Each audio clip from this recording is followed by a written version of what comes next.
Was African Stream working with Russia? That is the accusation. So I wasn't aware of this when African Stream got deplatformed on Meta, which is Instagram and Facebook, and on YouTube. They're still on X and they're still on TikTok. But, you know, TikTok is Chinese owned. X is Elon Musk thing where he can't really kick off African Stream because that will go against, he'll just look ridiculous based on what he says about free speech and all of that sort of stuff. But I wasn't aware that there was this dimension to things because I focused on the Somalia drone strikes and the fact that they were, you know, that was the tipping point, which is the reason why African Stream got deplatformed. When I now, you know, did a little bit more research on a lot of specifics, because I knew that the Secretary of State, you know, Anthony Blinken had done a press conference, but I went and actually read the transcripts and I looked at the videos and, you know, yes, he named African Stream by name, but he said that these guys were shills. They were operating for the Kremlin, for Russia. He said that these guys were operating for Russia and that their Russian propagandists were using African Stream to spread misinformation. And he said that we have to get rid of them because they're harming the African people, that the misinformation is harming the African people. Let me ask you guys here, everybody who's listening to me, do you believe for half a second that the United States government is worried about the welfare of African people? Leave it in the comments. Because that's what Blinken was saying. I'm looking at this and saying to myself that, oh wow, that's much bigger than anything that you could accuse somebody of at this point, especially a media network, is that you're actively working as a propaganda arm of the arch enemies of the United States. What more is there? You've got to go as far as America is concerned. But this is the key question that you've got to ask yourselves, guys. Do you believe that? Where is your evidence that this is the truth? Because I'm sitting here and thinking to myself that, look, and there's two sides, there's two levels to this. This is just the first level. It might not be true. So you just say so because you want to get rid of somebody, of a network that has a big following, that is focused on anti-imperialist information, and they get clipped a lot. A lot of people were motivated by them, and they're very well structured. You see that there's other diaspora channels that do not have the momentum of African Stream. They had a lot of momentum. So it's like, you know what, we've got to stop these guys because they've got 1 million on this platform, 1 million on Instagram. I think that the people were telling me almost 500,000, 445,000 on YouTube. That's big, man. That's big. I mean, that means that you're reaching a lot of eyeballs and ears and brains. You're getting into a lot of, we've got to, if these guys are putting out this information, we've got to stop that. Now, that's one side of it. Okay. Now I'm going to talk about the other side. But before I do that, I want to tell you that everything I say, and I say this in all my videos now, when we talk about Africa, I do not want anybody in the diaspora to be dissuaded from visiting or moving to Africa, because now is the time that we need everybody in the diaspora to put all hands on deck and start thinking of coming back. And to that end, do you know the question I get asked the most on my platform about African history and current affairs? I want to visit or move to Africa, but where do I start? Thousands of you replied to my post sharing the exact same desire, but the idea of moving or even visiting to check if Africa is for you felt overwhelming, especially with all the negative propaganda about Africa being unsafe and underdeveloped or poverty-stricken. So, to help my community in the US, UK, Canada, Germany, France, I came up with a solution.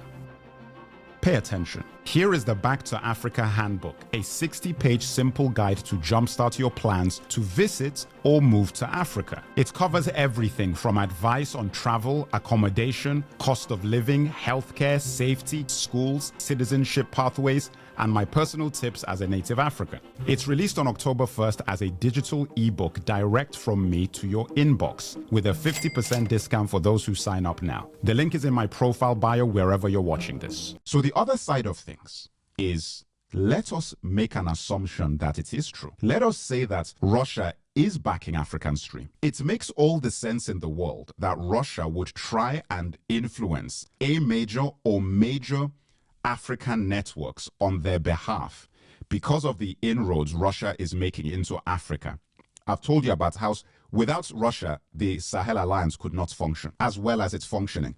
They couldn't. Like, Russia is playing a big role in the Sahel Alliance having a chance at success, as is China to a degree, but Russia for sure.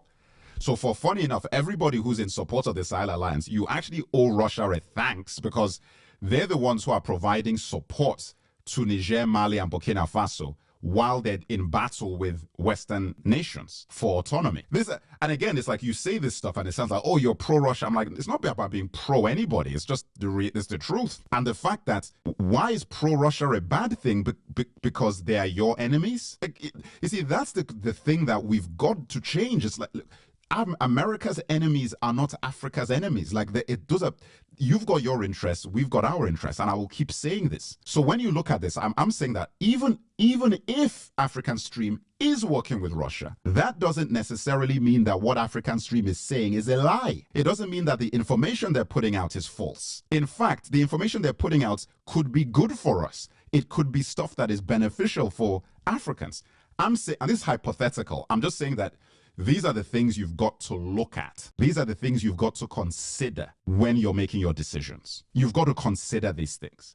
You can't be going into situations and saying that, oh, you know what, I don't buy it. You know, these people saying that they're innocent. They're definitely, or if you are really working with the Russians, oh my God, you know, I mean, then yeah, you know, I'm like, no. You've got to view things from your perspective and with your interests.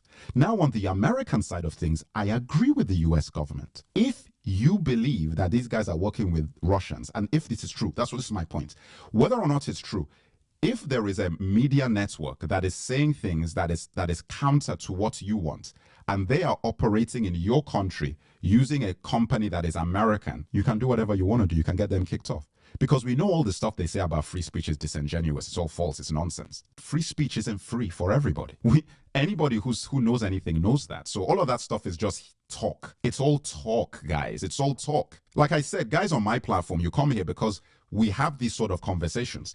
I had no idea that just talking to you is what guys wanted. I was making, you know, I've got my Prime videos, which are actually for the premiere, you know, again, I've got those, and those are coming, you know, monthly and everything. But I wasn't even aware that a lot of my community just wanted to have this direct dialogue. And then when I looked at it, I said, you know what, it's because we don't have these dialogues. There is no way you can go to online where guys can actually talk like this about us, our issues. I've said it. All I care about is I want Africa to be great. I don't want any other continent to not be great.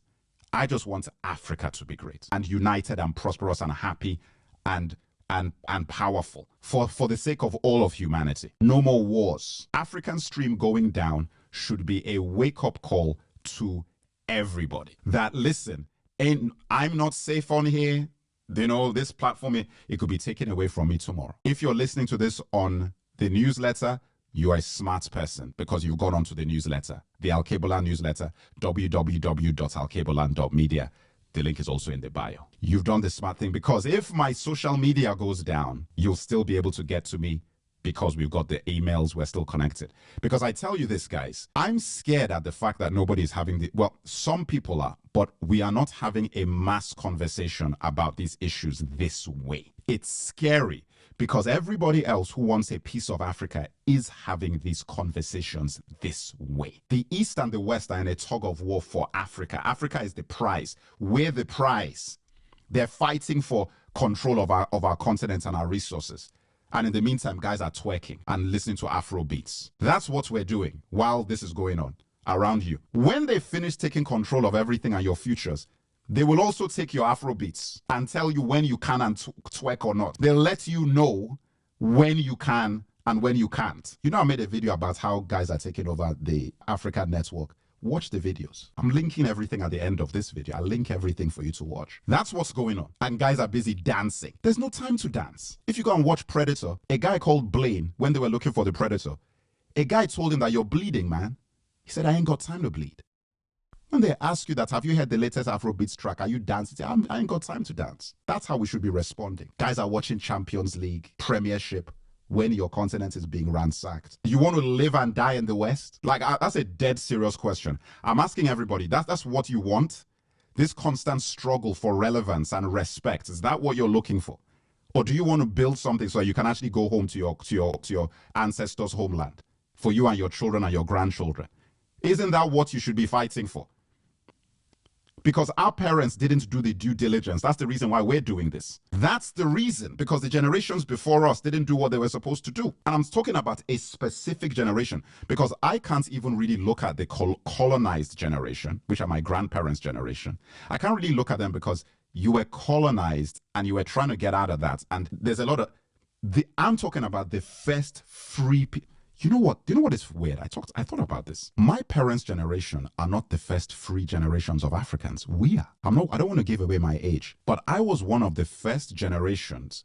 Like, I think I'm like a generation behind, but I was born free. I was born in a free Africa. Of the people who are still alive today, I'm one of the first that was born in a free Africa. I'm the generation after. So the first generation are before me, but they're not my parents. You see what I'm saying? They're just older than me. I'm like the second or third generation that was born free as a free African. So the point I'm trying to make to you is that my uncles and everything, like some of the younger ones are the first who were born in a free Africa, but most of them were born during colonized Africa. So for us to look at them and even try and expect that they would have been able to do, your mindset is different. Us, though, we've got no excuse, let alone our children and like our grandchildren.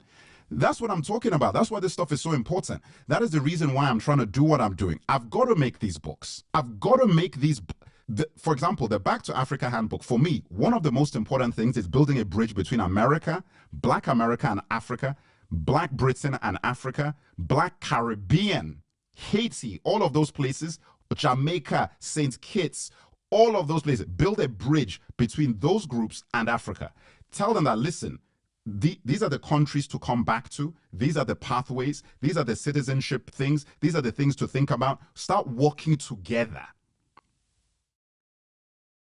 The United States black population has a buying power of 1.2, 1.3, or 1.4, 1.5, whatever it is, trillion, $1.5 trillion a year annually. That is insane levels of power. But most of that money is spent outside of the community or outside of Black and African interests. Imagine if a percentage of that could be directed at African investment, African land ownership, African business deals, African real estate, innovation. That is mutually beneficial. And for people, whenever you say these things, people say, oh, we're fighting for it. No, you get reparations as well. I'm not saying that this is a thing that is going to deny you getting what you're due in America, for example. I'm just saying is that there are so many opportunities for investment in the African continent that the Western corporations and white society are taking advantage of. Why can't you take advantage of it? Why are you letting people who've already exploited this continent take advantage of these opportunities when it is your birthright as sons of the displaced Africans all over the world? That is my point with these sort of things. That's the reason why you have to make these videos and these commentaries, and that's what's important to me, because I see that the power is already there. There is nothing to fight for anymore. The only thing that needs to change is mentality. That's it. The power is there already. Africans in Africa, all we need is you need to connect with your brethren in America. You've got to stop allowing the negative propaganda you see about Black America to take hold, because it's not true. It isn't. And vice versa for Americans and looking at Africa, it ain't true, which is the beauty. Oh man, I feel so good when I get these messages in my inbox from all these people in the diaspora saying, thank you for making this channel. I didn't know about any of this stuff that was going on in Africa. I come to you to be informed about what is happening over there and to really start thinking differently about my relationship with my brothers and sisters in Africa, and vice versa. That is why I even want to start making more content about what's happening in Black America too.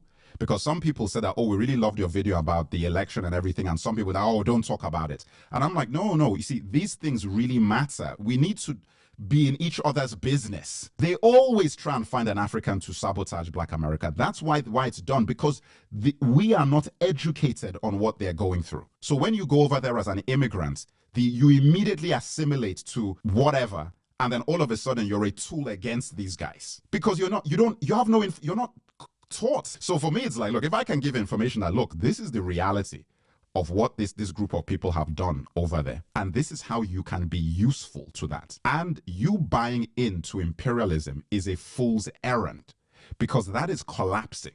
So you're buying into something that is invalid. It may be valid for your lifetime, but it's not going to be valid for your children or your grandchildren. So you better get smart and start thinking about How can you consolidate and work with the diaspora to build a level of autonomy that is necessary for prosperity? Because everybody is running to Africa. Everybody is running to Africa. Do you want to lose control of it by the time that happens? So guys will come onto your own land and then tell you what you can and can't do after telling you what you can and can't do in their countries? Come on, guys. They told you that African Stream is Russian owned and they took your voice. And there's nothing you can do about it because you don't have your own platforms. And instead of having your own platforms, you're selling off your networks to foreign interests. That's why I'm here. That's why I'm working.